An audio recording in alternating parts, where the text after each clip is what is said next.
Одондар сувгийн шинжлэх ухааны зөгнөлт цуврал хэрвээ нэвтрүүлэг маань эхэлж байна. Хөтлөх зандаа орно хоёроос та бүхэнтэйгээ мэдчилж байна. За, шинжлэх ухааны зөгнөл фантаз. Тэгэхээр өнөөдрийн яг одоо фантазлах зүйл маань хүн төрлөختөн гинэт бүр 1 секунд дотор алга болчвол ер нь энэ дэлхий дээр юу болох вэ гэдэг тэр үзэгдлийг ярих юм.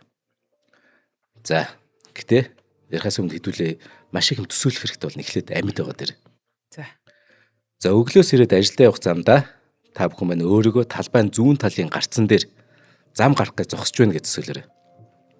Өчнөө олон машинууд зарим нь түгжирсэн, зарим нь ингээд сүнгэнэ дөнгөрнө. Нэгэнт нөгөө түгжирчгсэн замыг цагдаа зохицуулах гээд нэмж бас түгжрүүлээд байж байгааг та бүхэн харах болно. Хаа нэг зам чөлөөлж баахан цагдаа игнэж зогсоод төрийн тэргүүн үзэрж өнгөрөхийг бас харна. Уул зүрийн нөгөө талд доор хаяж 10-20 хүн гэрлэн тохиог хүлээж байгаа. Тантай ч бас хамт төдий тооны хүн ногоон гэрэл асах хүртэл уцаа ширтээ тоорондоо юу ч юм ярьж зогсож байгаа. Энэ гэрлэн дохиог ажилуулахын тулд тэнд цахилгаан станц зогсолтгүй нүүрсээ шатааж байгаа. Цахилгаан станцын ажилчид тэр уурын тоонд болж байгаа процессыг нүд савчлаггүй хянаж эрх өвлийг тэр одоо өвлийн ачааллыг төсөөлөд санаа алдаад зогсож байгаа.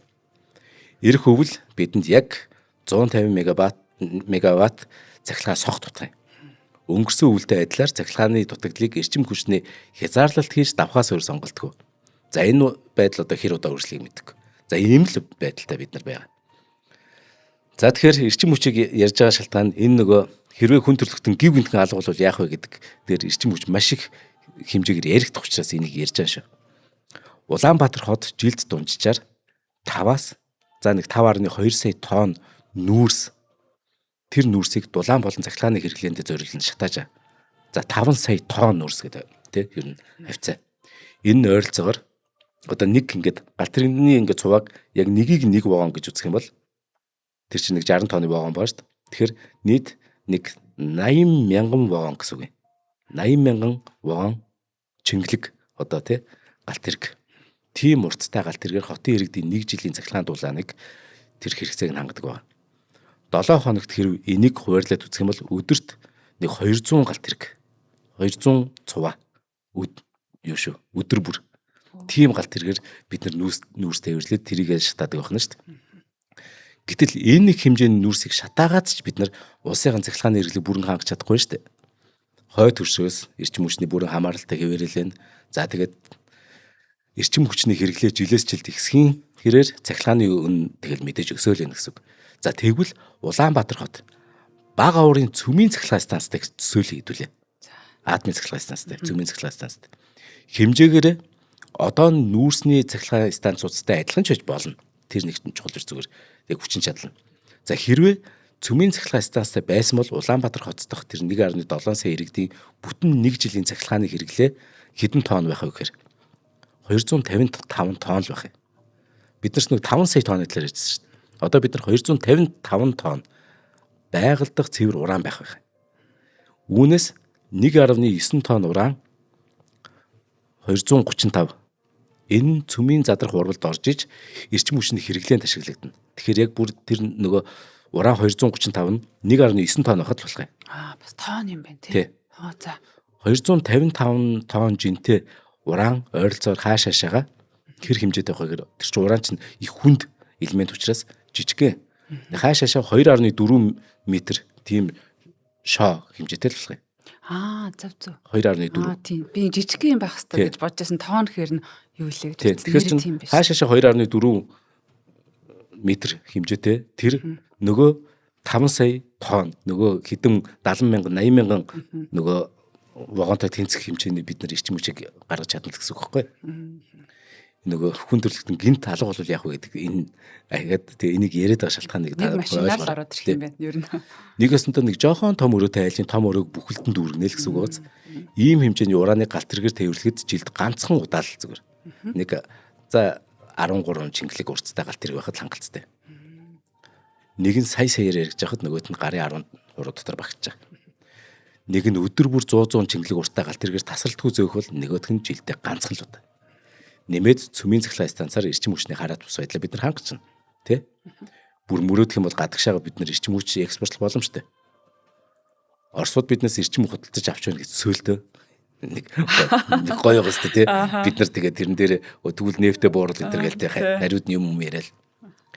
Тэгэхээр цөмийн технологиг хөгжүүлвэл суур шинжлэх ухаан, анагаах ухаан гэд тоолж боломгүй барамгүй бүр тийм шинжлэх ухааны технологийн салбаруудаа дагаад шууд хөгжүүлэх боломжтой. Энэ тухай манхан хими элементүүд хэрхэн үүссэн бэ? Нэвтрүүлгийг тий ураныг хэрхэн нээсэн бэ гэдэг дөрөвдөх дугаар дээр байгаа ш. За цахилгаан станцын ажилтнаас гадна нийтийн тээврийнхэн, хот тогтчлтын хувийн хэвшил, од мөндөр сувг гэд бүгд цаг наргүй ажиллаж амьдралаа залгуулж байгаа хүмүүс. Тэгвэл өнөөдрийн сэдв энэ бүхэн гинт алга болчихвол яах вэ гэдэг тухай ярьж байгаа гэдэг. Өөрөөр хэлбэл хүндрэлтэн гинт алга болбол яг юу болох вэ? Мэдээж хүндрэлтэн гинт алга болчихвол орчлын ертөнц зогсчихгүй. Тэ. Дэлхийн нарыг тойрдгороо тойрно, зэрлэг амьтад аж төрдгөөр аж төрнө, зуны удирдал тэ эрдгэр ирнэ. Намар эрдгэр ирнэ. Гэхдээ хүн төрлөختөн 1 сая жилийн хөгжлийнхаа түүхэнд дэлхийн түүхийн заавал дурддах ёстой хэсэг нь болсон үнэн болохоор гинтхэн ууршаад алга болчлоо гэхэд ямар нэгэн өөрчлөлт гарч л таараа. Түүний хамгийн ихний жишээ нөгөө цахилгаан станц. Нөгөө байгальд хамгийн их мэдрэгдэх зэрлэг амьтдад хамгийн шууд нөгөө ямар нэгэн өөрчлөлт авчрах зүйл нь бидний нөгөө байшин барилга гүүр биш. Ерөөсөө л цахилгаан станц гэхгүй. Бараг CO2 болоо явчихсан шүү дээ. Дэлхий дээр хүнээс өөр хамгийн гол нь цахилгаан дулааныг хиймлэр гаргаж авч өөрсдийнхөө ахуй амьдралд ашигладаг амьтан хүнээс өөр нэгч байхгүй. Тэгэхээр за гараа нэг ингэж. За хүндрэлтэн байхгүй болсон 100%. Хамгийн түрүүнд огцом ажиглахдах зүйл. Хинд ажиглахдаггүй гэвэл чи өөрөө зүгээр тагтаач юм ингэ нисээд явж байгаа. Би эсвэл нэг гудамжны золбин нохоо гэж бодъё л та. Тэ? Хамгийн түрүүнд ажиглахдах зүйл бол мэдээж замын хөдөлгөөн. Машин, галт тэрэг, автобус, метро гэд хүний гараар удирддаг бүх тээврийн хэрэгслүүд удирдлагаа алдаж тоо тамшгүй их аваараас л 1 минутын дотор 1 секундын дотор болно. Онгоц унах юм биш үү те? Аимшигтэй бол. Гэхдээ Улаанбаатар хувьд арай өөр гэж магадгүй. Яагаад тэгэхээр хідүүлээ угаас нэг төгжрээ зогсож байгаа гайг. Мөргөлдөөс үүд болохгүй. Зам тээврээ бас баг гарна. Нэг маш төгжрэлтэй учраас. Даваа талтай л. Тэнгэрт яваа онгоц мэдээж нисгэгчгүй боломгцоо газарт дундхан тодорхойлт. Хурдалж явсан машин жолоочгүй боломгцоо удирдлагаа алдаж аваар хийх нь ойлгомжтой. Хэдийгээр зарим галт тэрэг жолооч болон тэр холбоогоо алц үед автоматар зогсох горимтой байдаг ч гэсэн ийм автомат системгүй галт тэргүүд бүгд осолд орно. Автомашин дунджаар 2 тонн байгаа тийм үү зүгээр гэж бодъё. Тэгэх юм бол галт тэрэг өөр хэдэн зуун тонн лээ. 200 тонн жинтэй зүгээр галт тэрэг гэж бодъё зүгээр одоо толгойг нь бодгоо. 200 тонн жинтэй тэгээ 80 км/цаг хурцтай галт тэрэг хоорондоо мөргөлдөж чинь гэж төсөөлөөр. Тэндээс юу ч амьдарахгүй. Тэгээд төрөл бүрийн ачаа ялангуяа тэсрэмтгий шатамхай бодис тээвэрлж яваа галт тэргүүд бол асар хэмжээний дэлбэрт галын аюулыг авчирна. Гэтэл дэлхийд дээр ч мянган галт тэрэг 80 100 зарим хурдны галт тэрэг бол 300 км/цагийн уртад давталгаж яваа шүү дээ. Өөдөөсөө. Харин би бас манай галт тэрэг гайгүй байна. Хурдны тэр галт тэргүүд бас нэлээд одоо ямбиртлэн мөргөлдөг юм даа л гэж боддог. Хамгийн нээцтэй нь нүүрсний галт тэрэг хоорондоо мөргөлдөх юм бол дэлбэрнэ. Харин уран ачиж яваа галт тэрэг мөргөлдөх юм бол яах ч юу ч болохгүй. Юу ч болохгүй.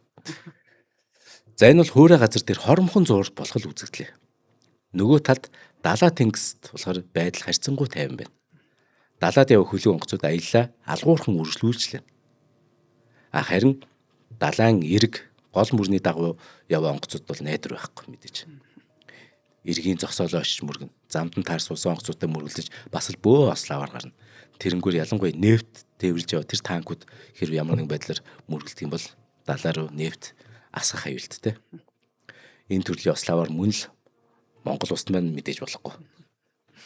Гэхдээ Монголын далбаагаар далаад тээврүүлдэг газрууд байх юм бол тэдний ослыг нөгөө нохой мөрнөч нь энэ Монголд босон осооч гэж ёжилж хоорондоо хуцаж мяалах болно, мяавлах болно тий. За агаарын зам хэсэгтэй харьцангуй тавь. Хэсэгтэй харьцангуй тавь. Яг нисэх хонгоцны буудлууд дээр бол мэдээж яг газардж байгаа болон хөөрч байгаа онгоцууд жолооч болсны дулмаас бөмбөг дэлбэлсэн аятай их хэмжээний аваар осол гарна. Харин тэнгэрт нисэж яваа онгоц бол ихэнхдээ автомат удирдлага дээр нэг тохирсон байдаг учраас Түршээ дуус хүртлээ нисэж явсараа түршин дуусмагц газарт унж мөргөн. Дэлбэрнэ. Гэтэ түршээ дуустал явцсан учраас дэлбэрх нь нөгөө бүр аимшигтэй дэлбэрхээс аимшигтэй осол болох байна. Агаарт онгоц мөргөлдөх тохиолдол ховорхон л гарах тий. За үүн дээрээс одоо хүний өдөр тутмын нөгөө хэрэглээний аюул гэж бас нэг аимшигтэй юм байна. Хаас айгу асаалттай өргсөн плетх баг. Нэмэх нь лаа, чийдэн, зуух, цахилгаан халаагуур, шарах шүүгээ, индүү гэд бүгд л үргэлжлүүлэн ажилласаар л байх болно шүү дээ. Асаалттай өргсөн плет гэж өстой бодоагүй юм нэрээ. Бид нар энэ ахуйн галт төмрүүд ар араасаа бүр яг ингээд бүр секундээр гарч эхэлнэ. Нэлээх галт төмөр болж эхлэх юм байдаг л. Тэрний унтраах хүмүүс харин байхгүй. Ингээд гал айлаас айл руу, хашаанаас хашаа руу те байшингаас гудам руу дамжин асаар эхний ер нь 1 цагийн дотор галын дохио, машины сигнал төмрөөр дүүрсэн тийм хот болно гэж төсөлж болно. Гэтэ хамгийн инээдтэй юм шиг хачин юм шиг юм нь ингэж их аваар осол болж байхад дэлхийг хэрв гаднаас нь ажиглах юм бол харь гарийнхан ингээд дэлхийг ажиглаж гин гэж бодъё. Харийнхан ирээд биднийг харж гин гэж бодъё л т. Тэгэхэд бол дэлхий иргэдгээрээ л иргэж гин, нарыг тойрдгороо тойрж гин тий. Гэрлэн дөхөө солигдгороо солигдоод зарын самбарууд ажигладгаар ажиллаад нөгөө гой том дэлгэц зүйц дээр нөгөө одоо чиний реклам явж чи реклам тоглосон хэвээрэл харийнхаа харахаар бүх юм зүгээр юм шиг. Бүрэн автомат бас нэг робот ажилттай үйлдвэрийн роботууд ч гэсэн үргэлжлүүлэн ажиллаж л. Мэдээж гэтээ энэ байдал удаа үргэлжлэхгүй л тий. Дэлхий дээр одоо нэг юу гэдэг чиндээ хүн төрөлхтөн хоорондоо цөмийн дайн дэгдэг соёл иргэншил мөхөж сүнсэн ч гэсэн энэ бүхэл ертөнцийн хувьд өчүүхэн жижигхэн зүйл байдаг гэдгийг харуулсан нэг кино үү. За тэрийг ер нь maaхан санаж байгаа бол Love, Death and Robots гэдэг. Тэрний 3 дугаар бүлгийн 4 дугаар анги дээр яг энэ тухай байгаа ш. За ингээд эхний зүгээр яг 1 минутыг л ярьсан ш сая. За одоо тэгвэл эхний хэдэн цагт юу болох вэ гэдгээр. За 1 минутын дотор иймэрхүү юмнууд болох нь ш. Тий, айгүй олон кинонууд санаанд орж байна. Одоо жишээл нөгөө Чернобыль санаанд орж байна. За нэмэх нь нөгөө Prometheus үлээ тий бүүнөрөө ингээд бас хөгцсөн байдаг. Тий, кинонууд санаанд ороод байна. За эхний хэдэн цаг. За нэвтрүүлгийн ихэнд дурдсанчлан орчин үеийн соёл иргэншлийг бид нар цахилгаангүйгээр төсөөлөх ямар ч боломжгүй. Тий. Тэгэхээр цахилгаан станц дээрх цахилгааны холболтууд, электрик грид тэр холболтууд нь байнгын хяналтанд ор заавал байх ёстой. Цахилгаан грид рүү ямар хэмжээний яг цахилгаан нэвтэрнэ. Төдий хэмжээгээр гол нь гарч явах ёстой бас. Тийм эмзэг байх нь шүү дээ. Тэгэхээр хүн төрөлхтөн алга болж энэ тэнцвэр гинт алдагдсанаар ихний асуудал үүсгэн. Энэ ч яг хүн хянаад байж ах ёстой шүү дээ. Гэтэ орчин үеийн ихэнх цахилгаан станцууд нөгөө тэнцвэр алдагдсан үед автоматар унтрах горимтой байдаг л да. Ихэнх нь хэдий хүн төрөлхтөн алга болсноор цахилгааны эрэлт огцон багасгах ч гэлээ нөгөө хүний шууд оролцоогүй ажилдаг эсвэл ажилуулад орхисон нөгөө гэрэл одоо AC тий air condition халаагуур хөргөгч сэрүүрүүд цахилгаан пампууд үйлдвэрийн хөргөлтийн системүүд үргэлжлүүлэн ажилласаар л байх болно шүү дээ. Наазах нь автомат үйлдвэрүүдээр их нөгөө роботуучин ажлаа үргэлжлүүлэн хийсээр л байна. Яг үүнтэй зэрэгцэн эрчим хүчний тэр станцуудын маань ажиллагаанд доголдол гарч эхэллээ. Эрчим хүчний нэг ясандаа цахилгааны эрэлт нийлүүлэх хоёр нөгөө зөрчин гэсэн үг. Зарим автомат системүүд тэгэхээр аюулгүй горимдоо шилжин унтрагч гэсэн зарим нь нөгөө заавал хүний оролцоотой ажиллагааг шаарддаг унтраа ихээр. Ингээд байнгын асаргаа хяналт шаарддаг хэсгүүд эн чинь хамгийн ихэнд асуудалд орж байгаа. Байгалийн хийн үйлдвэрүүдийн ажиллагаа доголдоод шууд унтрах эсвэл халалтууд үүсгэх тийм эрсдэл үүсэж байгаа. Сахины болон нарны панелуудын ажиллагаа доголдоод хэд их ажилласнаар халалт бас үүсэх эрсдэл үүснэ. Ингээд эрчим хүчний станцууд тэдгээрийн холболтууд доголдол үүсэж эхэлснээр ингээд хэсэгчлэн тогт тасарч эхэлнэ. Хэсэгчлэн. Яг л өрөө тавьчихсан даалгаврууд ингээд ар араас ундаг шиг цахилгааны гэрээдүүд ингээд ар араас унтарсаар жишээ нь Улаанбаатар хот маань хэсэгчлэн ингээд яг цахилгаангүй болж эхлэхий. Бэтмен энэ гардаг шиг ингээд унтрах юм байна. Тий асаалттай байгаад байвал би бөмбөрцөн дэлхийгээ шатаач хуудаа баг ухааны бодогдож штэ. Унтарчвал бас ингээд амар байна. Үлдсэн амьтадтай тий. Би дөнгөж ихний хэдэн цаг ярьж. Тий. Ихний 1 цагийн байдлыг ярьж. Улаанбаатар хот жилдээ нэг удаа юм байдалтай нэг ордог штэ. Ингээд тэг цахилгаан станц ингээ хөнгөө бол одоо өөрөө автоматар би унтрааж байгаа юм шиг нэг өвөлдөө ингээл тасалж эхэлдэг штэ. Яг өвөл тогны заралт хийж хотын зарим дүрэг хорооны тогийг яг тасалдаг шиг 5 шараас эхлээл офицер хүртэл ингээд араасаа тогтсорч байгаа Улаанбаатар хотыг та төсөөлж болно. Хэдүүл бол энийг бол маш сайн төсөөлж чадна. Тэ. Дэлхийн зургийг ингээд шүн талаас нь авсан нэг гой зургууд байдаг да сансрын станцаас. Том хотууд гэрэлтээд маш сүртэй харагддаг. Тэгвэл яг түрүүний Улаанбаатар хотыг төсөөсөн шиг яг тэр тийм байдал үргэлжлсээр дэлхийд даяар өрнөх юм. Хойд Америк, Европ, Энтхэг, Хятад, Япон гэд хүн амын хэр нэгтарсан нөгөө гэрлийн бохирдолтой газруудыг араас нь ингээд түнэр харах бол ингээд зэлэх. Тэгэхээр харь харийн чинь манд дэлхийг ажиглаад ингээд байгаа гэж төсөөлөлт. Тэгсэн чинь эхний нэг те хүн ингээд гів гэдэг байхгүй болсон тэд нар мэдэхгүй байсан шүү дээ. Энд тэнд аваар ослол болж байгаа гэж мэдэхгүй. Тэр чинь сансраас бид нэр ажиллаж байсан. Тэнгүүд үнэхээр гайхаж эхэлнэ. Юу болоо те? Энэ гэрлүүд унтраад ингээд яг эхлэв гэд. Энд нэг юм болж байна даа гэд. Энд чинь Японы арал чинь тэр чигээр яг л ингээд өмнө Солонгос эднэр чи яг гэрлийнхэн дагуу харагдаж шүү дээ. Тэр чинь ингээд дүрргээд харанхуулж эхлэн гэсэн шүү дээ. Тэд тэр айх хөрг. Сайн нэг ажиллах юм байна. За бүр амар хэцүүлэлд олон улсын сансрын станц гэж байдаг тийм үү. Тэрэн дээр хэдхэн сансрын нисгчл үлдсэн тийг хүн төрөлхтөн өгсөн гэж бод. Тэгэх юм бол тэд дэлхий дээрх төвдөг яаж хол барих гэдэг амжилттай болно.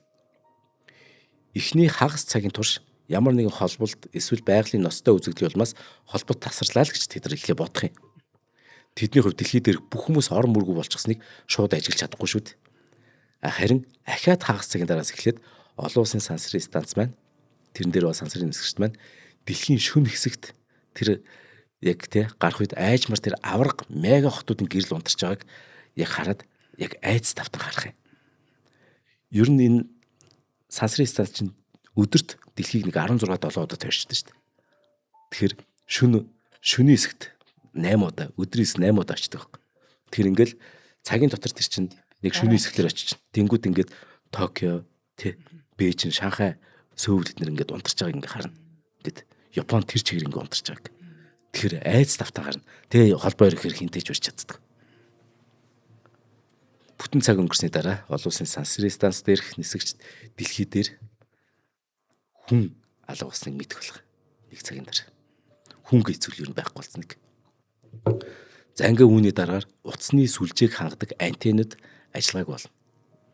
Мэдээ цахилгаан станцууд ажиллагаагүй болсон учраас дараагийн байн сүлжээний станцууд, дата төвүүд, серверүүд ажиллагааг болно. Хэдий нөөц батарейтай ч гэлээ хүн байхгүй бол түүнийг нь сольж сэлгэх боломжгүй учраас тог тасарснаас хэдхэн цагийн дараагаас эхлээд ер нь сүлжээг болж эхэлнэ. Интернет бүхэлдээ байхгүй бол. Ингээд Facebook, TikTok, Instagram, YouTube ингээд од мөндрийг үзэх боломжгүй бол.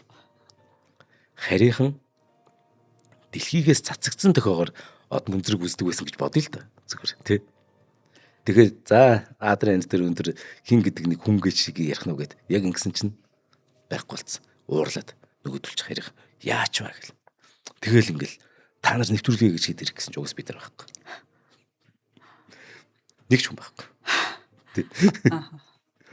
За ингээс сүлжээ, интернет, радио дэлгэн ингээд бүх зүйл байхгүй болсноор бүтэн 100 гаруй жилийн дараа дэлхий анх удаа 100 гаруй жилийн дараа анх удаа радио silent буюу радио дэлгөөний чимээгүй бүс буцаад болох юм. 100 жилийн дараа. Энэ үед дэлхийгээс нөгөө дохио хүлээж авахыг оролцсон ямар ч харийн соёл иргэмшил бүтлгүүтнэ гэсэн үг. Тэдний хувьд дэлхий бол чимээгүй, юу ч амьдардгүй, ямар ч гэрэлгүй нэг үхэмл гариг шиг санагдах бол. Хэдхэн цагийн дараа ш. За ингээд хамтран ажиллаж танилцуулаад 3 өдрийн дараа юу болохыг ярив. Бисээ хэдхэн цагийнхыг ярьсан ш. Ямар хурдтай өршлөж байна тий. Маш хурдтай цагийн дотор. Эмзэг байна. Ер нь арчилгаа тардлага байнгын шаардлагатай юм байна. Соёл иргэншилдэг л. За нэвтрүүлгийн ивент тэтгэгч манай алтан гишүүд байгаа. Тэгээд 2 жилийн өмнөөс одоо анх алтан гишүүн болсон хүмүүс анги дэвшээд өнөөдрийг хүртэл байна. За бүх одоо од мөндрийн маань 6 сувгийн лайвуудыг ингэж одоо үздэг хамттай байдаг хүмүүс байгаа. За энийг тайлбарлая. За маа од мөндрийнхэн яг од мөндөр гэдэг сувг дээр яг жил болгон яг 1000 нэвтрүүлэг хийсэн. Тэгээ бид яг 1000 нэвтрүүлэг хийнэ гэд нэг нэвтрүүлгийг 100 төгрөгөөр буюу 1000 нэвтрүүлгийг 100 мянган төгрөгөөр та бүхэн нөгөө ивент тэтгэж гэсэн одоо дэмжиж ийн гэсэн үг л дээ. Бид нар тий нэг нэвтрүүлэг та одоо яг энэ нэвтрүүлэг чинь үзлээ гэхэд та ингээд 100 төгрөг чинь ингээд хандив болгож өгсөн байх нь шүү дээ. Утга нь тэгээд яг жилд нэг удаа яг бөөнөр нь буюу 100 мянган төгрөг хандивлаач гэд тэр хандивсан хүмүүсээ алтан гишүүд болгодог. За тэгэхээр шинэ урд нь алтан гишүүн болж үзээгүй хүмүүс байвал яг ингэж хэлэх гэж. Од өндөр сувг маань өргөжөөд ингээд ер нь ирээдүйдээ бид нар бэлдэх зорилгоор яг түүхийн сувг гэд орд гэдэг нэртэй түүхийн сувг. Яг ингээд тэрэн дээр бол дэлхийн түүх, Монголын түүх, тэгээд урлагийн түүх, шинжлэх ухааны түүх, тэгээд брендийн түүх, буюу эдийн засгийн түүх гэх мэт яг юм түүх ярих юм. Энэ бол яг орд гэдэг нэртэй. Тэнгүүд Адар энер гэд маах нөгөө гануушийн тий манаас цэнгэл бас би хүртэл хийжсэн. Тэр Монголын болон гадаадын алдартай хүмүүсийн намтраар бид нар хийжсэн. Тэрийг сувг болгож. Энэ дээр болохоор яг Монгол болон дэлхийн яг түүхэн эрхмүүд тий улс төрийн цэргийн зүтгэлтэн гэдэг ч юм уу. Тэгээ бас хаад тэгээ нэмэх нь тамирчид. Тэгээд өөр чин Игэл Баатрууд гэдэг. Гэх мэт ингээд яг намтар маягаар энэ сувгийг хөгжүүлнэ.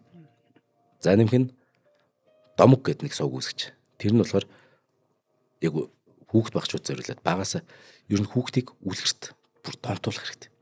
Тэгсэн цагт юмд ямар гоё хандна гэж ном унших дуртай болно. Тэгэхээр бид нарт яг тэрэн зориулаад Орос ард үлгэр, Япон ард үлгэр, Хятад ард үлгэр, одоо Герман ард үлгэр гэдэг ч юм уу.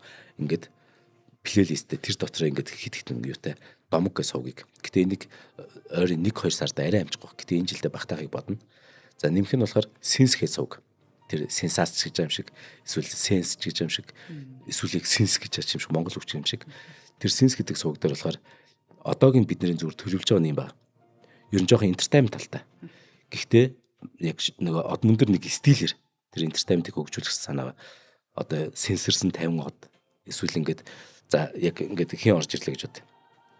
За жишээ нь за Монгол улсын ерөнхийлөгч орж ирлээ гэж бод. Хүрс манай тэр сенс гэдэг сувгт. За тэ ноён ерөнхийлөгч өөрийнхөө яг сенсорж исэн үеийн тухай ярина уу гэд. Тэгээд тийм гэтээ зүгээр сая хүрс хөрөл жишээ авчлаа л зүгээр өөр хэн бидэн тэг бизнесийн лаг амжилттай өөрийнх нь тэр сенсорсон түүх ярьдаг ч юм уу. Тэгээд ер нь ингээд дэлхийн нийт сенсац болж байна. Гэх мэтэр за ингээд нэг 6 сувг бид нар үүсгээд сувг болгон дээр 3 жилийн хөтөлбөрөөр гаргацсан байна. Тэр та бүхэн маань үүнийг дэмжиж бидэнд туслаад нэг 100 мянган төгрөгөөр ханд өгөөч гэж уриалж. Тэгмэл бид нар ямар ч гэсэн ингээд яриад л ингээд судлаа л ном уншаал. Тэгээд тэрийг илүү одоо тэг гоё эмхтгэл яриад байгаа. Тэгэхээр дансыг нэлж.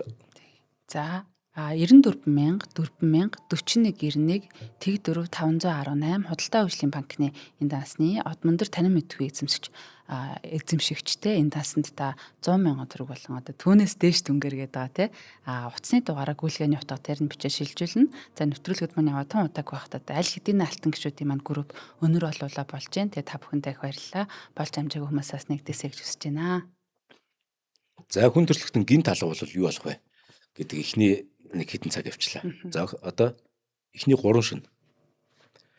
Цахилгаан тасарсны аюул дуусаагүй л байгаа. Хүн амьдардаг газрын өөр нэгэн чухал зүйл бол нөгөө цэвэр усны болон бохирын систем.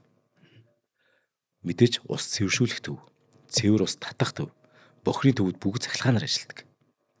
Цахилгаан алга уснаар тэдгээрийн ажиллагаа доголдож эхэлнэ. Энэ бохир буюу бидний энэ бааз шээс нус юу гэдэг те зүгээр тоглоомч энэ заваа юмнууд бүгд гол мөрөн рүү хальж цутгах аюул эхлээд нүүрлэхээ. Эхний 7 хоногийн дотор дэлхий дээрх баг бүхий л томоохон цэвэр усны байгууламж, бохирын байгууламжуудын ажиллагаа доголдоод ойр орчмынхаа цэвэр усны нөөцийг бүгдийг бохирт болно. Гэхдээ нэг сайн мэдэн энэ байдал тэгж удаа үргэлжлэхгүй. Учир нь хүмүүс юу ч алга болчихсон учраас 7 хоногийн дараагаас эхлээд нэмж цутгах бохиргүй болгоо. Тэгснэр гол мөрөн өөрийгөө 7 хоногийн дараагаас өөрийгөө цэвэршүүлдэг эхэлж байна. За далайн мөрний энэ амьдрал бас эмзэг юм байна гэсэн чинь үгүй юм байна тий. Төр зурал яг жоохон хүнд байдалд орох юм биш. Тэгэхээр тэрэн дээр бол санаа зовлдог шүү. Санаа зовх угаас үлдэхгүй л дээ. Нөгөө талд байгалийн хийн хоолой. Тэдгээрийн аюулгүй ажиллагааг хангадаг механизмууд бас л цахилгаанаар ажилладаг. Цахилгаан алга уснаар аюулгүй ажиллагааны механизмууд нь доголдоод байгалийн хийнээс үүдсэн тэр галын аюул дэгдэх нь бол тодорхой. Хэдий ихэнх байгалийн хийн хоолойнууд нь мэдээж автомат унтраалгын системтэй байдаг ч гэсэн энэ газар бүр яг адилхан төгс ажиллах боломжгүй шүү дээ. Ингээд ажиллагаанд олцсон байгалийн хийн хоолойнууд эхнээсээ цагийн тохируулгатай яг тесрэг бөмбөг шиг ингээд эхнээсээ яг ээлж дараалан тесрэх юм. Дэлбэрч эхэлнэ. Тэгээ 2 жилийн өмнө Улаанбаатар сот болсон нэг газын машин дэлбэрээд аимшигт ослуулсан шүү дээ. Тэр дэлхийн бүр хаасаг бол өнцөг болон бүрт болно.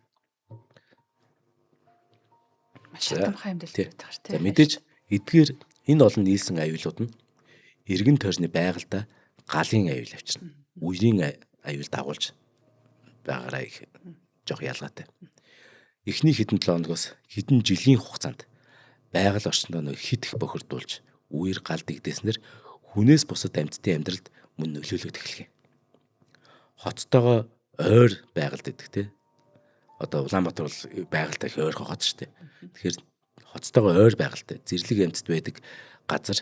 Тэгэхээр эхний 7 хоногоос эхлээл ер нь их төвөгтэй болж эхэлнэ амьдрал нь.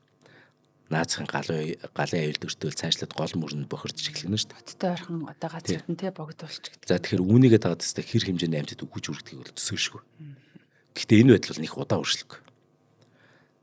За одоо нөгөө цөмийн цахилгаан станцууд яах вэ? Яг хамгийн эхлээд нүүрсний цахилгаан станц, цөмийн цахилгаан станц хоёрыг ярьсныг одоо их тайлбарлах юм. За хүн бүрийн толгойч гэсэн яг энэ асуулт орсон баг. Хүн гинт байхгүй болчвол цөмийн станцууд бүгд дэлбэр дэлхийг ингээд тий амьтад амьдрах аргагүй болгоч юм шиг өртсөлдөө шүү дээ. За тэгэхээр хүн төрөлхтөн алга болоогингүүд бид өмнө нь ярьсан зүйлүүдийг бодохоос илүү хамгийн түрүүнд толгоонд орж ирсэн нь угаасаа цөмийн цахилгаан станц. Мэдээж хараа хяналтгүй өргөцсөн цөмийн станцууд урт хугацаанд асар их аюулыг дагуулна. Гэхдээ энэ нөгөө Хирошима, Нагасаки дээр бөмбөг хайсан шиг эсвэл Японы Фукушимаг цунами очиж зохиод нэг аюултай болсон зүйл болсон шүү дээ. Тэрэн шиг арай биш шүү. Ихэнх хүмүүс энэ тал дээр хит дэгсдүүлж нөгөө сүржигж бодд юм а. Бодит байдал харин өөр. Орчин үеийн бүхий л цөмийн цахилгаан станцууд нь цахилгаан тэр гэрээцтэйгээ холбоо тасарсан үед автоматар унтрах угаасаа механизмтэй. Аюулгүй болох. Тий. Үгүй зүгээр унтрах. Өөрөөр хэлбэл цөмийн станцын автомат систем нь томоохон хэмжээний аюул гарлаа гэдгийг гадарламгцаа өөрийгөө унтраадаг автоматар унтардаг тийм удирдлагатай. Тэн цөмийн урвал явагдаж байгаа тийм үү? Цөмийн урвалыг тэр жолооддаг. Одоо тэр нэг ороодууд реактор руу ингээд ороод реактор доторх цөмийн урвалыг шууд зогсоочтой. Энийг бол maaхан тэр нөгөө хими элементүүдийг хэрхнээс нь нэвтрүүлэх дээр их тодорхой ярьсан болохоор нөхөд үзчихэр маа билгүүнэ.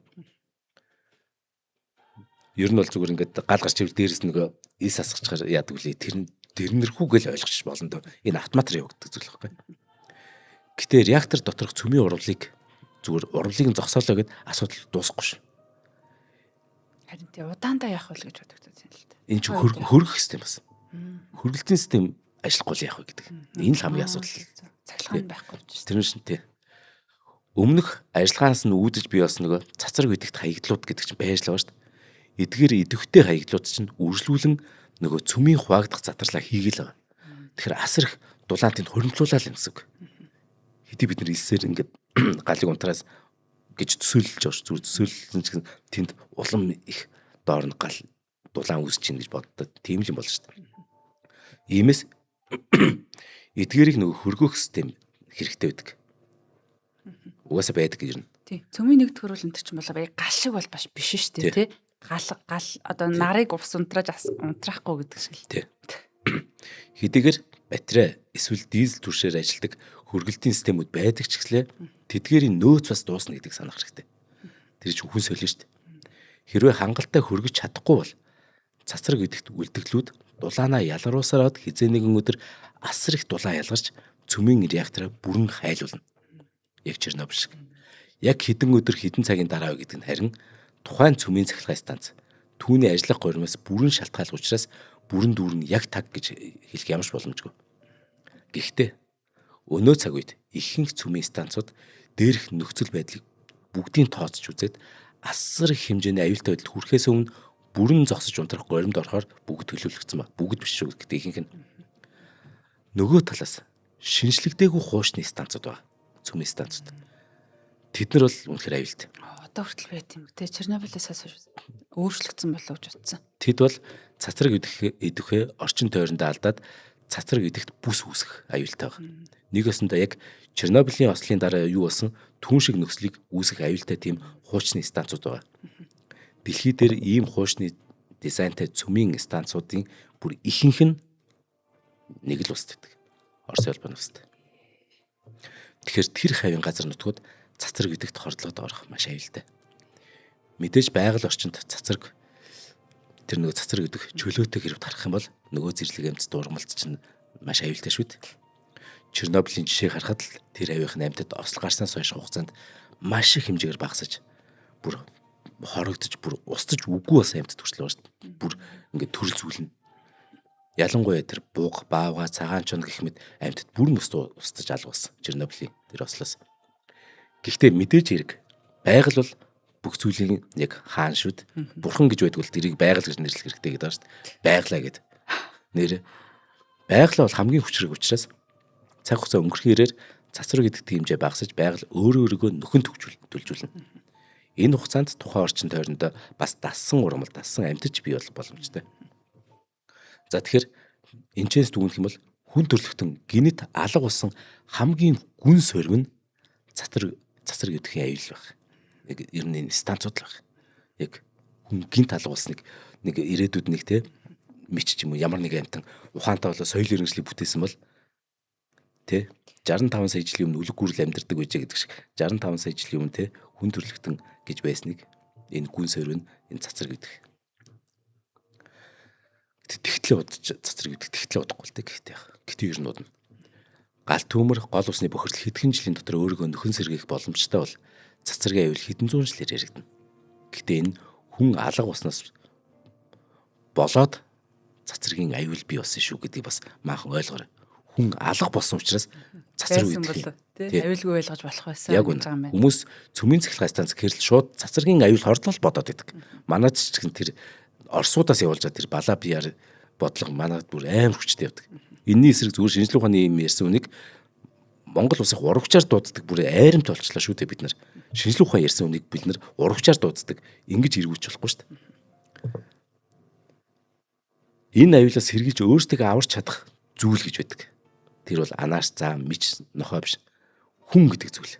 Хүн л өөрөөсдөө энэ цацраг идэхээс энэ тэ хамгаалж чадна. Хүн л эцэст нь шийдвэр гаргаж байгаа гэдэг хязгаарч марчлахгүй. За амьтад яг юу тохиолдох вэ? Хүн байхгүй болсноор одоо амьтдын тухай ярь. Зэрлэг амьтдын хувьд бол шууд нөлөө баг байхгүй адилхан дөө. Одоо тэр тий сайхан ирвс мэрс бол бүр за ашиглах гэхээсээ ер нь бол тий нэг малчтал байхгүй болж шүү дээ. Харин хамгийн түрүүнд хохирол амсах амьтд бол тэгэхээр тижээвэр амьтд. Мөн мал эдгээр шууд хохирол амсна. Харин гэрт байгаа амьтд бол тэгэл яг нөгөө хүний ивэл дор байдаг амьтд бол тэгэл шууд чад их юм байна л да. Одоо муур загсаал ботчих л да гэрт байгаа тий. Бизнесээ хамааралтай амьдралын эмнэлтэд болсон эзэн байхгүй боломжт наазах нь тэд нар өсөж өгнө шүү дээ. Өөрхөө. Гарч чадахгүй. Тий. Гарч чадвал өөр шүү. Гэхдээ наазах аквариумын загсыг бодлоо. Тий. Тэр чинь бас амьтчүүд. Ер нь амьтдын амьд үлдэх хамгийн том чадвар бол нөгөө нүүлгэн шилжилт байдаг. Хэрвээ энэ байхгүй байсан бол бүх амьтд ер нь байхгүй байх байсан. Тий.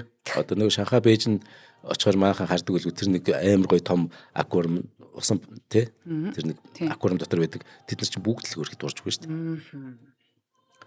Мал амьтдын хувьд бол хүнээс шууд хамаартай хэсэг нь хүч үргэлдэн л дээ хөрх. Хамааралгүй хэсэг нь бол үржлүүлэн амьдрах боломжтой. Хамааралгүй гэдэг нь маах тэгээд нөгөө мэдчихвэ те адууч монголчууд, морьтой монголчууд. Тэг морь зорилгаагүй байлгүй дээ те. Хонь ямаа үхэр зэрэг гашруулсан амьтдын ихэнх нь өсөж өгөх юм уу? Эрсдэлтэй шүү дээ бас ер нь эвгүй шүү дээ тэр чинь. Хот хороондоо ингээд зүр хашсан байх юм л те. Хашаандаа өргөчихсөн хонь өнөд төсөөлөхөд л ер нь хашаасаа гарч чадахгүй болмоос үлбэрчгүй шүү дээ.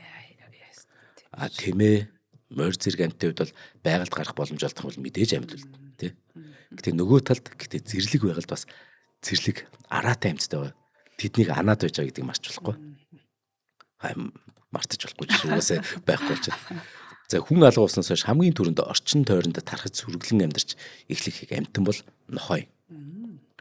Одоо бид ч мэдэн шүү дээ богдуулант тий. Ер нь бууг мөх хөцөлдсөн нэг зэрлэг ногтыг зөндөөл гарч штэ. Тий. Чон чим шиг хэрэг. тэд бол сүргэлэн ан хийж 20,000 жилийн өмнөх чонын үр удам гэдгээ эргэн бусад амьтад сануулгах. Бид чон шүү зүгээр энэ нэг хүн гэдэг амьтан бид нар нохоо гэж нэрлээд ёо бүр Джек Мэг гэдэг нэр өгсөн ч байх шиг гэдэг. Тэгээ хоорондоо тэгээ удахгүй буцаах өөлж эхлэх үз. За ийм давуу тал мэдээж мууранд ч үүснэ. Тэгэхээр том биетэй нохойн хувьд бол хүн алуу усанаас ирж төдөлгүй сүргэлэн амьдарч эхлэх учраас асуудал нэг үүсэхгүй. Нөгөө чаваа энэ төр бол тий. Тэд нар зөвхөн үлбэрч өгнө. Эсвэл өөрсдөө хоололно. За үүний дараагаар хөнгөө басан хотууд руу энэ чинь хот ч өөр хөнгөө болчихлоо шүү дээ. Зэрлэг амьтад нэвтэрч эхэлнэ. Наацхан Улаанбаатар хотод дахиад нөгөө буг чон харагддаг бол одоо ч харагддаг шүү дээ. Гэтэ одоо зүгээр яг ингэж сайхан сүргэлээд явна гэсэн үг. Гудамжтал багаар. Мэдээж эдгээр зэрлэг амьтад нь хотод нөгөө сүргэлэн амьдарч байгаа нөгөө юу гаш та. Сүргэлэн амьдарч байгаа нөгөө зэрлэг ноход муурын төрлийн амьтадтай дайсагналцсан гэсэн үг. Энэ үеэс эхлээд эзэнгүү хаягдсан хотуудад байгаль өөрөө нүүдлэн орж ирэх. Байгалийн хийх хамгийн ихний дайралт нь эхлээд амьтад байна. Ялангуяа хөсөр хаягдсан хотод хамгийн түрүүнд ангуурчлах амьтад нь чон орж ирэх. Чон одоо тэнд. Тэ яг одоо хангаа эзэмс бол одоо Улаанбаатар хотын захирагч нь өөрөө чон болох. Нью-Йорк хотын, Бээжин хотын захирагч нь өөрөө чон болж эхэлнэ. Чон бол угаасаа хамгийн том ат маань болох. За ингээ хотуудад тий 40,000 ат маань гэдэг шиг. Тий Улаанбаатар хотын 40,000-ийн гандангийн ат маань чон л баг. Гоё яст. Гоё. За тэгвэл хэдэн жилийн дараа яах вэ гэдгийг яриад. Одоо бид нар чинь нөгөө их ойрын хугацааны юм ярьсан ш. Одоо хэдэн жилийн дараа яах вэ гэдгээр. Хотуудад зэрлэг амьтад чөлөөтэй мэдээж нэвтрээс гадна хамгийн түрүүнд нөлөөлөх том хүчин зүйл нь нөгөө тогтоол ус, үерийн ус, гол мөрний халилт зэрэг зүйл. Эдгээр усны аюул нь хотын барилгуудын нөгөө чийгшлийг чинь айжмар нэмнэ. Тиймээс хэдхэн жилийн дотор энэ барилгууд чинь мөөгөнцөр хөгцсөний үүр уурхай болж хуурна. Үүний улмаас барилгын материалууд эхнээсээ ингээд сэвт суугаад, зуураад, нурангуулж хувирах нь хувирах юм. Нэгэнт хангалттай чиглэг орчин бүрдчихнэ гэсэн үг шүү дээ энд чинь тий. Тэгэхээр яах вэ? Араас нь мод гэдэг зүйл гарч ирнэ. Мод ургамлууд одоо шууд ингээд орж ирнэ. Барилгуудын нурсан тэр ан цав эвдэрсэн замын хагархайнуудаар зэрлэг ургамлууд эхэлж ургана. Тэгээ удалгүй тэрний оронд асар том мод сүндэрлж эхэлнэ. Мод ургасан бол дагаад өвсний төрлийн ургамлууд сайхан ургаж эхэлнэ. Байгаль хүчтэй л дээ. Ингээд нэгэнтээ хэдэн 10 секунд амьдарч байсан хотууд хэдхэн жилийн дотор байгальд эзлэгдээд байгалийн зөвөр нэг хэсэг болно. Харин Улаанбаатар хот жижигхэн хотын хувьд энэ үзэгдэл хэдхэн жилийн дотор болно. Хамгийн түрүүнд зэрлэг амьтад нүүдлэн хот руу орж ирээд араас нь зэрлэг ургамал. За ингээд жил бүр нөгөө бид нар ингээл тайраад идэг, үнцээрээ уулаад идэг модод одоо тэнгууд биднээс өш хонзонгаа авна. Та нар би мөнх байгааз та нар мөнх бас намайг хичнээн дайрлаа. Одоо та нар тий. Та нар бол ингээд газар үсэн ашигладсан. Би одоо ургана гэдэг. Том модод ургаж эхэлнэ. Улаанбаатар ш тэр. Тэнгис кино театраас Мойс тэр зам дагуу модод чөлөөтэй ургаад орчин тойрноо бүрхсэн асар том хүрээлэн болж хувирна. Нэгэн тэдний өсөл төвжлийг зогсоох хүч байхгүй учраас Чингисийн музей шиг тийм том модод ургана. Үндэсний цэцэрлэгт хүрээлэнд мод тарих гэдэг ерөөс чадахгүй байгаа шүү дээ. Хэдэн жил боллоо. Цэцэрлэгт хүрээлэн гэсэн модгүй тий. Тэнд зүгээр би өөрөө ургах чигээ. Тий. Нөгөө төсөл мөсөл тий. Намайг нэг үндэсний цэцэрлэгт хүрээлэн гэдэг нэрлээд би өөрөө ургах чигээд. Жинхэнэ утгаар цэцэрлэгт хүрээлэн бол парк иргэн тойрны хүрээлэнгүү зүгээр модонд ингээ хучигдана. Ингээд харуул ууланд бид зөвл арчилгаа зөв замаар нь хөгжүүлж чадвал Улаанбаатар хотыг зөвлөгжүүлэх ногооруулах маш амархан юм. Өөртөө ногооруулна гэл нөгөө зорчхоор ногооруулж чадахгүй зүгээр. Өнгөрсөн 10 жилийн турш ингэж чадахгүй ядаж үндэсний цэцэрлэгт хүрэл ингэж ойлгохтой тогтчулж чадахгүй байгаа нь бидний энийг нөр хөдөлмөрөөс болоод байгаа юм шүү дээ. Гэтэ нэр хөдөлмөрийг тэгээ энэ кавичгэнч. Эрийн замууд хоёр бол бас л яг хүний хөдөлмөрийг харуулдаг л та ер нь тий шал өөрөдөг тий. За ингээ Улаанбаатар шиг жижиг хотууд байгалийн иргэшээлд эхний 5 жилийн дотор л орно. Харин Бээжин, Токио шиг хотууд үл ялэг уудна. Гэтэ ер нь адилхан дөө. Нөгөө талаас эдгээр хотуудын ногоон байгууламжийн хэмжээ нь угаасаа манай хотынхаас асар том шүү дээ. Угаасаа манайх нөгөө хотын хувь жижиг гэсэн ногоон байгууламжийн хэмжээгээр ч гэсэн манайх өчүүгэн жижиг шүү дээ. Манайх ч ер нь хөсрийн хот шүү дээ. Үнэл хэлгэнээр Улаанбаатар бол хүнд зөрөөс хот шүү дээ. Нэг хин зөрөөс дарга нар зөрөөсөн л байна. Тэгэхээр чин тэ гадаадын хотууд ногоон байгуулж ямар асар тэд нар чин өөрөө тэр ногоон байгуулж өөрөө бас баг Улаанбаатараас хурдан ч ногоорох. Гэсэн чинь хүн төрлөختөн оршин байсан бүх уул мөрийг алгуулж чадахгүй. Жишээ нь Камбож гэдэг орн байл. Одоо ч байгаа. Гэтэ би нөгөө эртний Камбож сүр хүчит гихмэрийн эзэнт улсыг ярьж байгаа шүү. Анкар бат. Тий.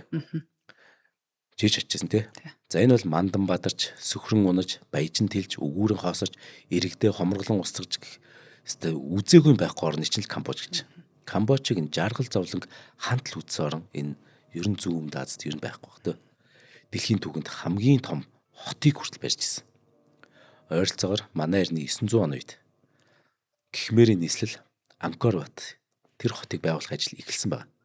Анкор гэдэг нь өөрө санскритлээр хот гэсэн утгатай. За ингээ мандан бадарлынхаа оргил үед буюу 13 дугаар зуунд Анкор хот 1 сая гаруй хүн амтаа болсон. 1 сая гаруй. Энэ 13 дугаар зуунд ч. Чингис хааны ачирныхын үед 1 сая хүн амтай хоттой. Иргэн тойронд нь энэ хотыг хүнс материалаар хангах 3000 гаруй тосгон байсан гэж үздэг. Зөвхөн нэг хотыг хангах зорилготой. За харьцуулах үүднээс Британий эзэнт гүрэн гэдэг агуу том эзэнт гүрэн байсан тийм үү? Эзэнт гүрний нийслэл мэдээж Лондон. Лондон хот 1800 онд л 1 сая хүн амтай болсон шүү дээ. Тийм хожив. Манай нэлж гисэн хэдхэн жилийн өмнө л бас сая хүнтэй байлаа шүү дээ. Тэгэхээр 13 дугаар зуун гэхэд угаас төсөөлж чинь л та. Тэгэхээр энэ Анкор хотыг 400 жил барьж байгуулсан. Тэгсэн чинь 15 дугаар зуунд Аюу тухай гэдээ бас өнөөгийн Таиланд л та байнга шахуу ингээ халдан довтолдог байсан баг. Ээлжид нэгэн халдан довтлооны үеэр буюу 1431 онд Анкор хот бүрэн эзлэгдээд бүрэн тоногдчих. Амьд гарсан хүмүүс нь бүгд энэ хотоосоо дайжаад амьдрах шинэ газар болоод тэг буцаж ирэв. Ингээд Гихмэрийн хаан тус унаад Анкор хот тэр Анкор бат сүм эзэнгүй хаягч. Шинэ нийслэл нь Пномпень руу шилжсэн. За тэр хав бол асар өргөн удам тал хөндөө шүү дээ. Хязгаар нь үл харагдах тал. Гэхдээ нэг манай минингийн талаас нэг онцлог нь ширэнгэн ойгоор өвч бүрхэгдсэн тэр тал хөндөө. Ширэнгэн ойгоор хүн энэ ширэнгүүр орох юм бол буцаж гарч ирэх аргаа олох нь бүхэл. Ер нь айл зүгт явж байгаа ч үл мэдэх тийм өвтгөн ширэнгөө. Тэнтхийн мод бол юу ч залхих хүчтэй. Бид нүдээр харсан те. Том сүм хийдийн цогцлборыг мод хэрхэн залгисан байсныг харсан. Ингээд барилгыг мод залгидсан билээ шүү дээ. За яг наагур чинь бас явлаа. Үнэхээр одоо тий ухаад ингээд өмнө байсан тэр соёл иргэншлийг олохын тулд олдохгүй байгаа байхгүй тэр модон дундаас. Тэгээд одоо тэр модон ч өөрөө маш өвөрмөц урахын нэрийг мартчихлаа. Яг байшинг ингээд идсэн юм шиг дунд нь ингээд байшин завсраар нь харагдаад идэг. Нөгөө талаасаа маш ингээд байгалийн үзэсгэлэнтэй сүр хүчийг харуулсан ийм байгальтай байлээ. Ингээд хүн төрөлхөн гинт хаалгуулах болбол юу болох вэ гэдгийг Анкор хот чинь бидэрт харуулсан байна. Ингээд 1431 онд Анкор хотоо нулимстай орхиж явсан иргэд хизээч энэ хотоо ирж ирэв. Хот харин ширэнгэн ойд яг идүүлсэн. Дэлхийн хамгийн том хот. Энд дэлхийн шүү. Хамгийн том хот гинт л ямар ч хөнгө болоод харин хотын эзэд нь мод, шувуу, сарамгчин, могоо болсон. Ингээд 1431 оноос хойш 427 жил буюу бараг 500 жил 1858 он хүртэл энэ хот энэ агуу хот ертөнцөөс орд салгалцсан. Францын аялагч Андре Муо гэдэг нөхөр байгаа юм л да. Тэр ширэнгэн ойд нэгэн эртний хот хаягдсан талаар бүр 16 дугаар зууны Португалийн худалдаачны нэг тэмдэглэлээс олж уншсан ба. Ингээд Андре Муо яасан гэхээр эртний Гихмэрийн нийслэл хотыг олохын тулд олон удаагийн экспедицийг зохион байгуулж. Одоо хэдүүлээ бодолцоо зүгээр харь гарийнхын ирчээд энэ хүн төрлөختөнд нэг ингээ алдагдсан хот байт юм байна. Улаанбаатар гэдэг нь шүү дээ. Энийг олцгоё гэдээ олохгүйсэн гэсэн. Бүр хэдэн зуун жил хагас зуун жил хайгаад олохгүйсэн гэсэн. Ингээл төсөөлж болно. Ингээ ирж хайгаад олоог. Энэ хязгааргүй уудам өтгөн ширэнгийн дунд Тамира тасартал тэдний баг их явсан байна. Ингэж явсаар 1858 онд бараг хагас 1000 жил нуугдсан тэр хотод Андре Муо ирдэг баг. Анирмо энэ тухайгаа яг ингэж бичсэн байт. Энэ хот хүний ой танд оромгүй. Үгээр илэрхийлэхийн аргагүй. Бүр ямар ч төсөөлөөс давсан зүйл байлаа. Анхаарал би багтах сэтгэлдээ дийлдээд дараа нь балмагтан сандарч алмаар нь би бишрэн зогссон юм а гэж.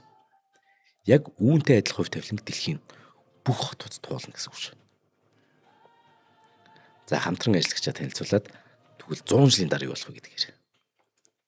За маш сонирхолтой. Анкорват орж ирсэн чи яг гоё жишээ олж шүү. За хүн төрөлхтөн байхгүй бол юу болсон бэ гэдэг хамгийн тод жишээ шүү дээ. Дэлхийн хамгийн томод хагас 100 жилийн дараа юу болсон бид нар харлаа шүү дээ. Багтаа бас эмээгийнхээ бууран дээр очсон чинь юу ч байхгүй болсон байлээ. Тэгээ хаанааг нь санахгүй. Тэгээ байгаль чинь ингээ бүгдийн нийтэд байхгүй болгоод ингээд зүгээр сайхан байгаль болсон. За Мортен резиденсээс бас одндрийнхэн маань мэдчилж байна. Тэгээ чанартай амьдрын вариатай Мортен резиденс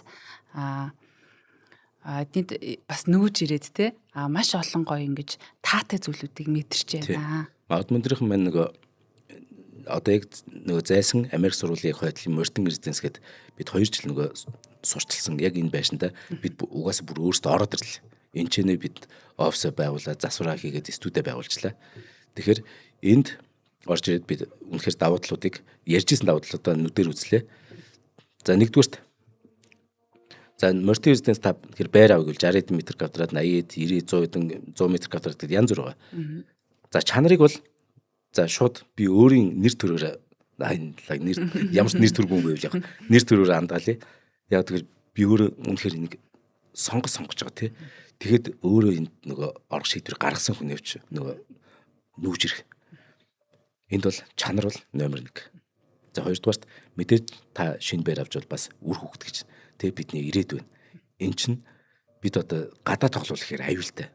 Тэгээ нэг гадаа маах мэдэнтэй нэг улс төрч сонгуулийн үеэр билээс нэг хөгийн тоглоом байдаг шүү дээ. Эндхийн тоглоом тийм биш. Энэ дайн ус чинь болохоор ер нь юмиг лак хийдгээр номер 1 шүү дээ. Лего гэдэг чинь жишээ нь дайн шүү дээ. Тэр шиг дайн усын хүүхдийн тоглоомын яг энэ нөгөө хэрэгслүүд дэлхийд нэгт байдаг. Энийг яг суулгацсан ба. Тэгэхээр энэ яадаг гэхээр хүүхдүүдийг нөгөө сармагчин болгох тэр нөгөө тоглоом л байхгүй. Юмнаас 100 зээл ингээл авираал тий. Гэтэ энэ чинь хүн харахад нэг аюултай юм шиг мөртлөө тэр нь аюулгүй мэдээж байгаа. Тэгэхээр энэ яадаг вэхээр багаасаа хүүхдүүд тийм юмар ингээд тоглоод өсчгөр зөв унах. Ер нь ингээд хөдөлгөөний эвсэлтэй болдог. Хөдөлгөөний эвсэлгүй хүүхдэл өөрөө дугуй унжаад хүн дайрдаг ч юм өөрөө эсвэл дугуйд мөргүүлдэг ч юм уу те ингээд гимтэх бүр амиа алдах тохиол байдаг шүү дээ. Эвсэл гэж амарч байгаа. Яг энэ зорилс нь хүүхдийн тоглоом л байгаа. Дараах нь болохоор энэ зогсоол гэж байна. Автомашин зогсоол. Энэ бүр ямар гайхалтай те. Тэгсэн эн чинь хэд вэ би марч 400 за тоо яах вэ нэг ойролцоогоор 430 айлын 375 айлын 430 зогсоол юм бэ. 375 айл байхад 430 зогсоолтой. Зогсоолууд зөвхөн яг оршин суугчтай өгнө гэдэг бүр дүрмтэй. Гаднаас ойрхон хажуудлын байшингийн хүн баян хүн энэ зогсоолч авъя гэж өгөхгүй. Ингээд зогсоолын үед бүр энэ Б1 давхартай Б1 Б2 давхартай. Тэгээ гаднаа өчнөө энэ зогсоолтой. Тийм бай. Тэгээ нэмэх нь бас нөгөө хотхон дээж өргөх талбайтай гэдэг байгаа тий. Тэр бас надад их гоё хүнлэг гоё санагдсан. Маш хүнлэг байгаа тий. Тийм бас байх ер нь бол анх удаа ийм талбайтай газар ингэж харж байгаа байхгүй юу? За та бүхэн Мортен резиденс тий од мөндрийнхэнтэй хөршүүд болмоор бол юугаар улсын дугаар нэрч 76 тэгтэг 67 гэсэн утсаар та бүхэн маань холбогдоорой. Тэгээ алтан гişүүд манаас Мортен резидентэс ирж одоо алтан гişүүнийхээ тэмдгийг авах нэ.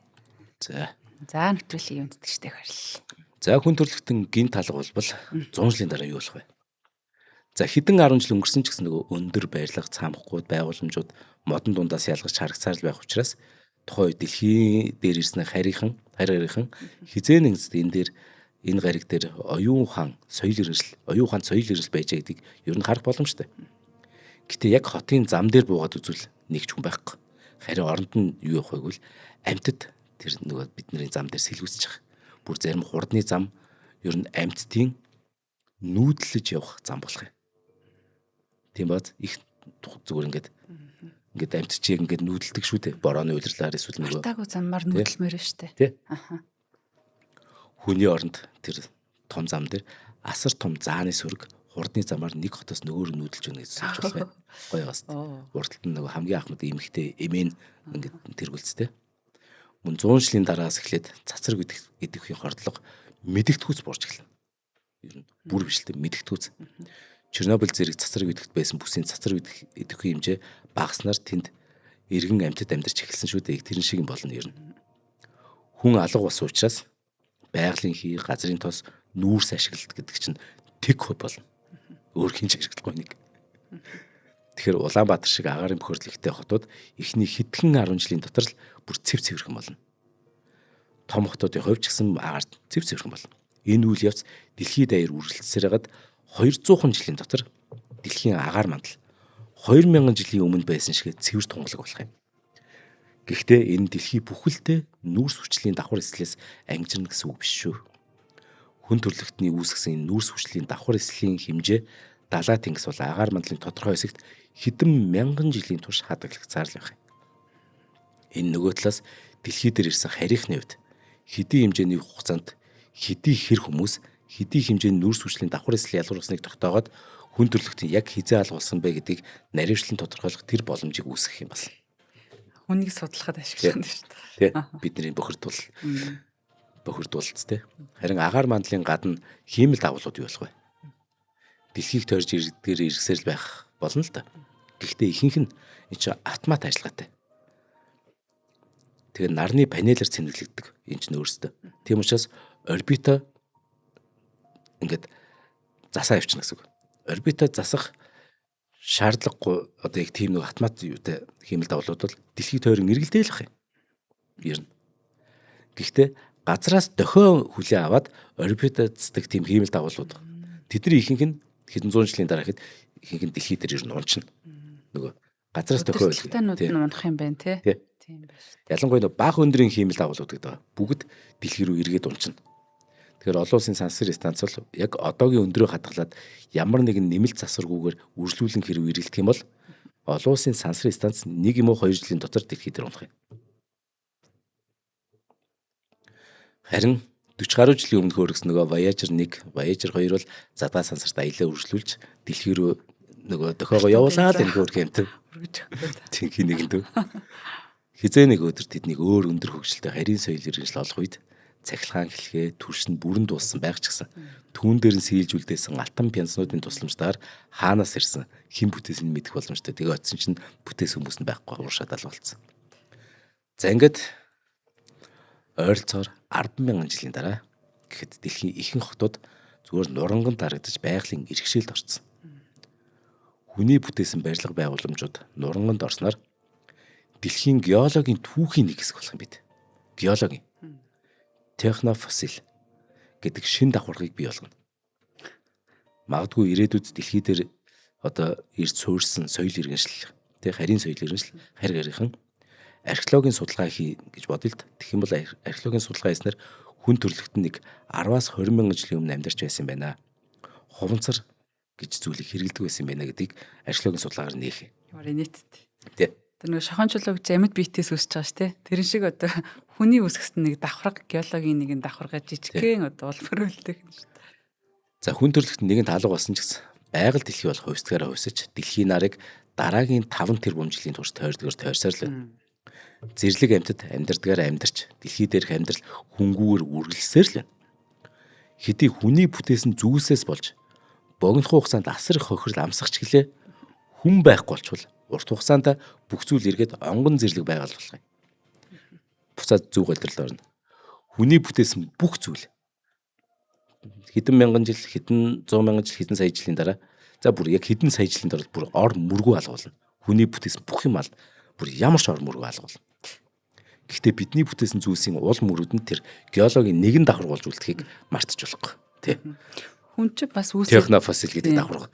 Тэ одоо нэг 100,000 жил ч юм уу гэж ярихад динозаврын үүсгэсэн те хэдэн 100 сая жилийн тэр соёл гэж ярил л тэ одоо огт байхгүй байгаа шиг тэгэл арчигдхан л та ер нь ч тэгээд амьд биетүүдийн 99.9% нь бүр мөсөн одоо мөхөж устсан юм одоо тий амьд байдаггүй үргэлжилдэг мөнх бусын хорвоо гэдэг шиг. Гэтэ бид нар харин геологийн давхар болохтой техник гэдэг технофосил гэдэг нэртэй болж байгаа байхгүй. За хүмүүстэй ер нь ингэж ярьдаг л хүн бол байгалийн өнөөдөр муухай амьтаа л гэдэг.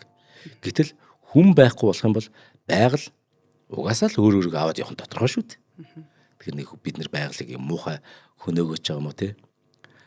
Хангалттай урт хугацаа өнгөрч юм бол байгаль эргээд зүгээр нөхөн төлж бид нар байгааг орт тас ингээд байгаагүй юм шиг л тэд нар амьдарч байна. Хүн гээд нэг те байсан та биднийг их шаналгадаг байж үлээ гэхгүй зүгээр хизээч байгаагүй юм шиг л явж байгаа юм. Бидний нэг санаал энэ төр бид нар юу ч яг үндэ те яг тэр талаас нь зүгээр бид зүгээр тэгээ нэг түүхлүүлж үлдэж штэ одоо.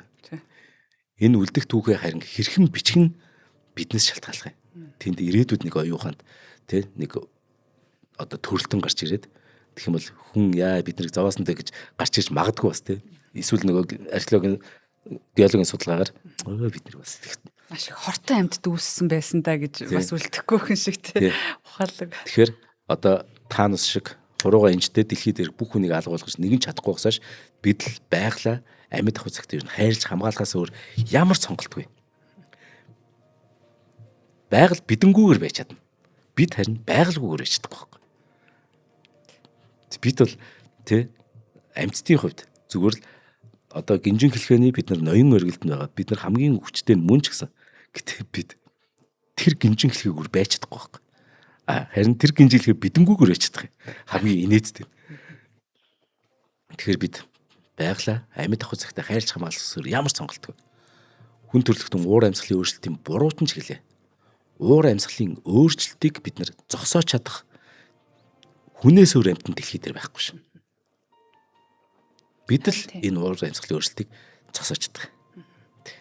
Хүн л одоо усчул сайхан болох гэдэг байгаа юм шиг өөртөө бас тэгж яриад идэх те. Устдахгүй шүү. Яг үндэ оюун ухаанд хүмүүс бид яаж эрүүлж чадах нь уулыг эрүүлж нэг усыг гатлна гэдэг шиг ийм оюун ухаанаа хэрхэн зарцуулахаас болоод байна те. За баярлалаа. Гатун дээр суугийн маань шинжлэх ухааны зөгнөлт цоврал хэврээ нэвтрүүлэг маань 2 дугаар даваар та бүхэндээ хүрлээ. За тэгээ би тэгээд юу яач те ашигласан материалыг их сурулжаа. Ингээд нөгөө нэвтрүүлгийн төгсгөлтөн ч юм уу эсвэл комментэр ч юм уу оруулж.